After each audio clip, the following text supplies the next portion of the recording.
Allow చేయను. నేను wrong మాట్లాడితే నేనే అలౌ చేయను. మధుసూదన్ రెడ్డి గారు టైం వేస్ట్. మీరు అవసరం లేదు రాంగ్ అయితే నేనే ఆపుతాను. మధుసూదన్ రెడ్డి గారు వీళ్ళు చెప్తే నీతులు, మేము చెప్తే బూతులా? ఊహాగానాలు కాదు, అది వాళ్ళు సాక్షాత్తు వాళ్లే ఒప్పుకున్నారు. కావాలంటే మీరు విజయం గారి దగ్గర అడుగుతారో, శర్మల గారి దగ్గర మైకి పెట్టి అడుగుతారో. వాళ్ళు అన్నది చేసిన దుశ్చర్యలు కానీ, దురాగతాలు కానీ, ప్రాణాలు కానీ వాళ్ళ తల్లి కూతురు చెప్పుకున్నారు. వాళ్ళ జనంలోకి వచ్చి మేనమామ చెల్లికి మనిషి తల్లికి చెల్లికి న్యాయం చేయాలా? ఇవాళ ఆస్తిపాస్తులు సమానంగా పంచాలి కదా.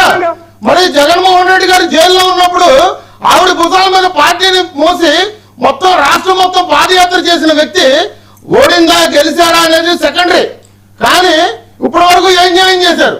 ఇప్పుడు రాష్ట్ర ప్రజల విషయంలో మీ డిమాండ్ శర్మిల గారికి న్యాయం చేయమనా? అంతే కదా.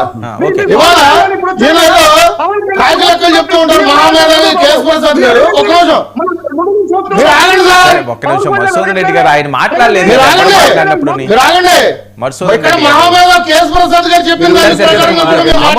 మామూలు మాట్లాడండి.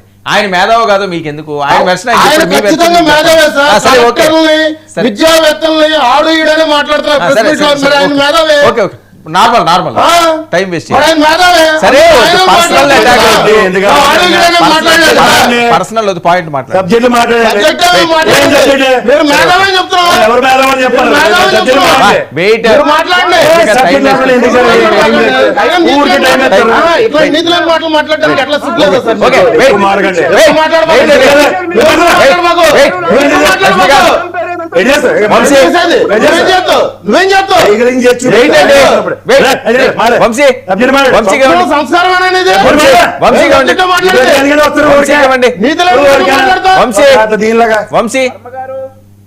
వంశీ సింగిల్ ప్లేయర్ ఇవ్వండి, మొత్తాన్ని తీయండి.